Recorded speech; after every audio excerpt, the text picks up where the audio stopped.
আমাদের দেশে জ্যাম বাঁধার মূল কারণ অনিয়ম।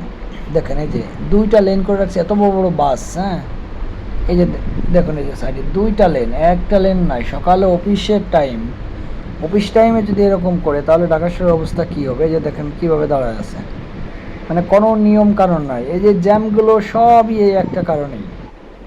সামনে দেখবেন পুরা ফাঁকা, সামনে পুরা ফাঁকা রাস্তা, যত জ্যাম এই গাবতলির এই যে এইখানে।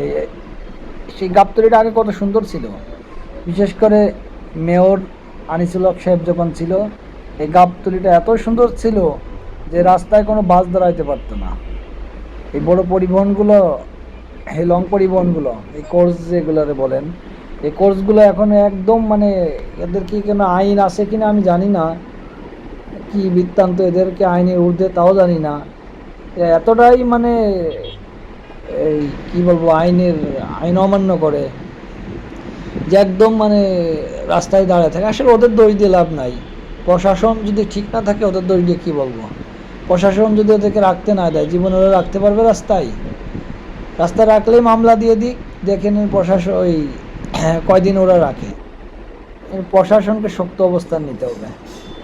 সামনে দেখুন, ভিডিও দেখুন কতটা অনিয়ম। এই গাবতলি আর গাবতলি নাই, এখন হয়ে গেছে সে গরুর হাটের তলি। কেউ নিয়ম মানে না, নিয়ম কেউ মানবে না। কি বলবেন এদেরকে?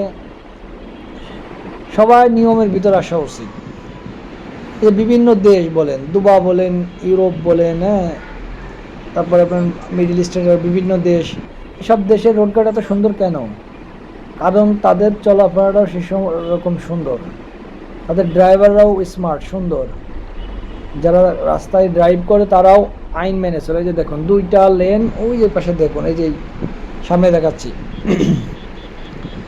সামনে দেখুন এই যে জ্যামটা উদাই, একদম উদাই জ্যামটা। সামনে পুরো ফাঁকা, সামনে পুরো ফাঁকা। তাহলে টার্মিনাল কিসের জন্য আছে? টার্মিনালের নিয়ম কি রাস্তায় গাড়ি পার্ক করে দাঁড়ায় থাকা?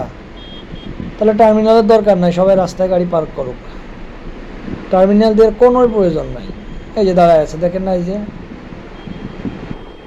মেয়র আনিসুল হক সাহেব যখন ছিল উনি মাত্র, মানে একমাত্র উনিই ছিল, তারপরে তো নষ্ট হয়ে গেছে। উনি মারা যাওয়ার পরেই সব আবার এলোমেলো হয়ে গেছে, কেউ পারে না, সবাই টাকার কাছে অসহায় হয়ে গেছে। ওই একজন ব্যক্তি ছিল যে রাইটভাবে কাজ করছে, আর তার জন্য তার জীবন দিয়ে তার মূল্য পরিশোধ করতে হয়েছে। ষড়যন্ত্র করে তাকে হত্যা করা হয়েছে।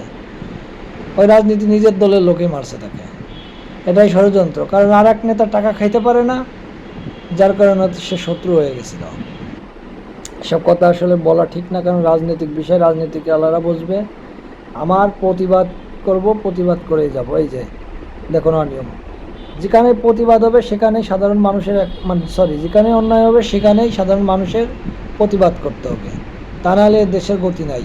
এই যে সব দেখেন কি একটা অনিয়ম করে রাখছে, পিছন সাইডে যে বাম সাইডে দেখেন তারা আইল্যান্ড দিয়ে দিয়েছে, মাঝখানে জিগজাগ দিয়ে দিয়েছে। ওই যে ওইটা লেন কিন্তু যাওয়ার জন্য না, দুইটারই লেন দিয়েছে, কি একটা বামে দাঁড়াবে আর এইটা লাগে যাত্রীটাই টানবে, তাদের জন্য দুইটা লেন করে দিয়ে দিয়েছে। যারা এখানে চলাচল করবে তাদের জন্য দুইটা লেন। কেন ওই দুইটা লেন তারা পায়? এটা তো রাস্তা, এটা রোড, এখানে তো কখনোই তারা এরকম পার্কিং পায় না। তো অনিয়ম যদি পাইতো তাহলে আনিসুল হকের সময় পাই নাই কেন? কারণ এটা অবৈধ। এই যে দেখুন পুরোটা রাস্তায় গাড়ি। কেন রাস্তায় গাড়ি থাকবে কেন? গাড়ি থাকবে টার্মিনালে, যাত্রী উঠবে, টার্মিনাল থেকে টান দিয়ে চলে যাবে, রাস্তা ক্লিন থাকবে। এই যে দেখেন, এই যে একদম রাস্তার মাঝে দাঁড়ায় আছে, দুইটা লেন আছে, তার মাঝেও দাঁড়ায় আছে নবাবজাদারা। নিয়ম মানবে না। হ্যাঁ, আবার পুলিশই যদি তাদেরকে মামলা দিতে যায়, অমুক নেতা অমুক খেতা তাদেরকে ফোন দিবে। নেতা খেতাদের ফোনের মানে কি বলবো, তাদের ফোনে কথা কইতে কইতে তাদের মামলার টাইম শেষ।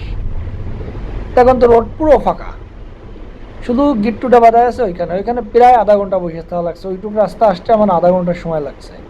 আমি তো ভিডিও কাট করে দিচ্ছি, যার কারণে আপনারা দেখতে পান না। এই যে দেখেন অনিয়ম, এটা অনিয়ম। এটা অনিয়ম না হলে এখানে কেন মানুষ মানে দাঁড়াবে? কেন অনিয়ম? এই অনিয়ম থাকবে। এই যে দেখেন জমিদারের রাস্তা দেখেন কিভাবে দাঁড়ায় আছে। হ্যাঁ, সব দেখেন। এই যে কারণে ওই পাশে জিগজাগ দিয়ে দিতেছে যে যাত্রী উঠানোর জন্য, যে ওই পাশে দাঁড়ায় তোমরা যাত্রী তুলবা না, তারা এই পাশেই যাত্রী তুলতে হবে। তাহলে জিগজাগ দেওয়ার মানে হইল কি? পুরো রাস্তাটা ফাঁকা দেখেন, আর পুরো রাস্তাটা কি সুন্দর ফাঁকা রাস্তা, ওইখানে উদয় জ্যাম